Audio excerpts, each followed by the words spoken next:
আসিয়া আহা, আল্লাহর সামনে একবার মাথা নত করেছে, পৃথিবীর কোন শক্তির সামনে মাথা নত করে নাই।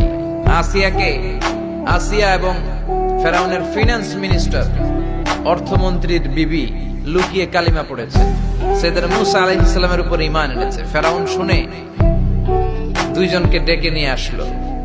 অর্থমন্ত্রীর বউয়ের সাথে দুধের বাচ্চা, বলল দুইজন নাকি ঈমান এনেছো লুকিয়ে লুকিয়ে, এক আল্লাহরে ছাড়ো, আমি ফেরাউনরে সেজদা দাও।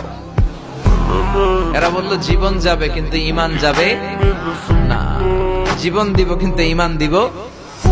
প্রথমে ধরলো অর্থমন্ত্রীর বউকে, তাড়াতাড়ি আমার পায়ে সেজদায় লুটিয়ে পড়ো। সে বলে না, জীবন যাবে ঈমান যাবে না। বললো তাই নাকি, দেখি তোমার ঈমানের কত পাওয়ার। জল্লাদরে বলল কড়াইয়ের ভেতরে আগুন গরম করো, তৈল গরম করো, দুধের বাচ্চাটারে টেনে নিয়ে তেলের মধ্যে ছেড়ে দাও।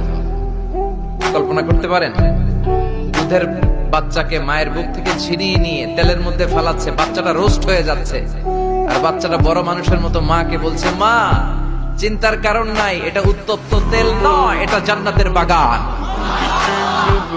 ভয় নাই মা, তুমি চলে আসো, তুমিও লাফিয়ে পড়ো, শাহাদাতের পেয়ালা থেকে মিষ্টি সুধা পান করো। মহিলার ঈমান আরো বেড়ে গেল। সে বলল আমি, জীবন যাবে ঈমান যাবে। ফেরাউন বলল তোর ঈমান কত আমি দেখে নেব।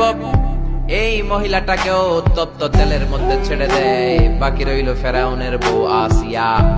আসিয়ারে ফেরাউন বলল, আসিয়া এক আল্লাহর ইবাদত ছাড়ো, আমারে সেজদা দাও। আসিয়ারও এক কথা, জীবন দিব ঈমান দিব। ফেরাউন বলে, আসিয়া তোরে উলঙ্গ করব, বউ হয়েছিস, আই ডোন্ট কেয়ার।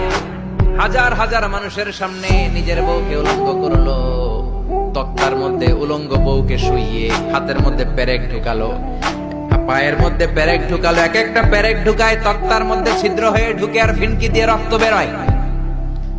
আসিয়া চিৎকার মারে। ফেরাউন বলে তাড়াতাড়ি আসিয়ারে তেলের মধ্যে ফেল।